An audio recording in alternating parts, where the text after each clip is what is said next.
I still consider them a top 6 team in the Western Conference. I think, look, but aside from Utah, who's just been off at points this year, they have the second highest net rating, but there's just something just is amiss in Utah. I can't put my finger on it. They're still Utah. Like, that might be it. This is how I feel about Utah. Aside from them, Phoenix and Golden State, like the Western Conference hierarchy is wide open. If you told me the Nuggets finished 4th, I would not be surprised. And that would also be, talk about building an anecdotal case for Nikola Jokic winning MVP again. Forget about he'll have the statistical case, but anecdotally, not having Porter Jr., not having Jamal Murray, even some of the other ancillary injuries, and you finish 4th in the West. I know we voters typically gravitate towards, the second or the best team in East Conference, the best player from that team is normally going to win it. That's a hell of a case for Jokic to go back to back. And so I'm just not ready to write. I don't think this team is a title contender, but I'm not ready to write this team out of like maybe finishing 4th in the West because stuff is just so screwy in the Western Conference after the top 3 right now. Yep, I entirely agree with you. And when you said, was there one last thing you wanted to bring up? Nikola Jokic's MVP case was the thing. Like, people don't realize that Nikola Jokic has taken probably 4 or 5 steps ahead defensively where he was last year. Like, his ability on defense, he is no longer a player you can target. This is no longer somebody who is on the verge of making things frustrating and to the point that you can't defensively scheme around him. Nikola Jokic is a defensive plus no matter what metric you're using right now on a basketball court. And that is a massive, massive part of this because that was the only part of his narrative that didn't fit. It's like, okay, but he doesn't defend. He plays one side of the court. Like, yeah, Steve Nash won MVP too, but like that is no longer what is happening with Nikola. He is better statistically than he was last year. He is a more potent scorer than he was last year. He is leading a team that is even more banged up than last year. And on top of that, he's defending at a higher level than I have ever seen him play at in my entire life. And I've covered him since his very, very first Summer League appearance for the Nuggets all the way back in 2014. So that is absolutely incredible to me what he has been able to do on a basketball court. There is the national narrative on him defensively is definitely not shifted. I would say, and you would know this way more than I would, having watched more of him than I have, even when he was at not his worst defensively, but like it's really hard for certain bigs, especially bigs of, let's say, his physical ilk, to be effective or at least non-detrimental in more aggressive half-court defensive coverages.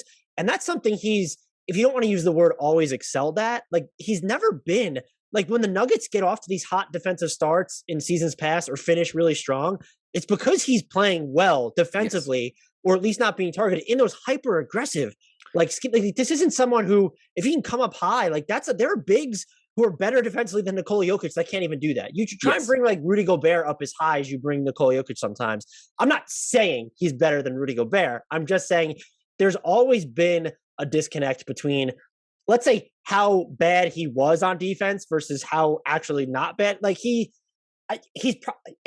it's wild to me that it's been years now. That is really what as I'm tripping over my words here, is normally it does take a while for the national narrative to catch up to reality, especially when you're in a non-glamour market. But like, it's just never caught up to Nikola Jokic. If you don't want to call him a good defender, fine. I think some Nuggets fans have gone too far. Adam Frommel, my co-host, was on this podcast. It was like the third one we recorded this season. He was like, man, Nikola Jokic should be in the Defensive Player of the Year conversation. I'm with Adam. No, I'm with Adam.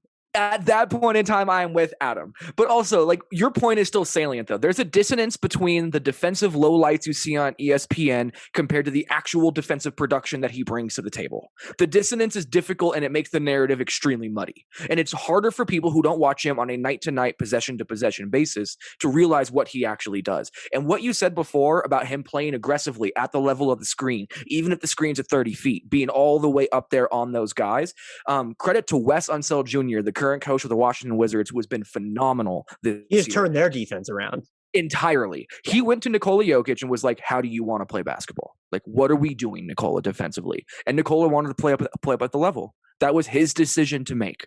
And what has made Nikola's defensive leap this year such a big deal is that he's not only able to play at the level of the screen. He was a disaster dropping for many, many years because he wasn't able to change positions at a flash or take a guy sprinting at him after flying past bad perimeter defense. Didn't know how to handle it. Now he can drop, he can switch, he can hedge, he can blitz. They can just play at the level all game. he has diversified his defensive skill set and the different schemes they can play to a point that they can play any defensive scheme. And now they can sit in a half court offense or against a half court offense and actually manipulate that opposing offense to push them where they want them to go because Nikola Jokic is so good positionally. And they can do that in a drop, hedging, blitzing, whatever. And they did not have that ability even last year. That's the biggest leap defensively from Nikola, because he does like playing at that level of the screen. But to get him that good dropping when you need to be able to drop in the playoffs is a big deal in my opinion.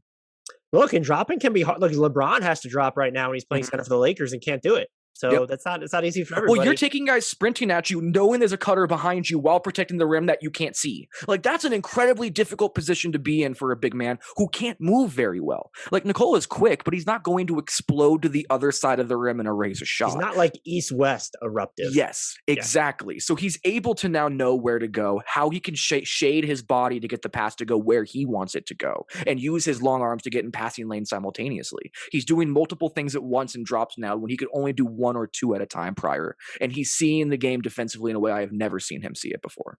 And there's also, like, I don't think people respect how hard it is to be so mission critical on both ends of the floor. And I think it's why, people appreciate what Giannis has done, but like Drew Holiday is a perfect player where he's been underrated for almost his entire career, because it's like, do you understand the workload this guy has to carry on defense in addition to what he's already been on offense? And so I do think Nikola Jokic is better on defense. I thought defensive player of the year at the beginning of the season was a little bit of a stretch for me. And I was all aboard the Aaron Gordon train to start the year with what he was doing. You couldn't even get odds for what Aaron Gordon's defensive player of the year odds were at one point. I had to ask Matt Moore to go find me odds at a place to be able to find them. It doesn't exist. By the way, just for a Nikola Jokic defensive player of the year, little addition here. The Nuggets without Nikola Jokic on the floor have 115 defensive rating in their 507 minutes. In the 550 he has played, 100.4, which would almost lead the league. He has legitimately transformed their defense any moment he is on the court, and he plays all the time with everybody because they can't survive without him. So he is the anchor of what makes this defense work.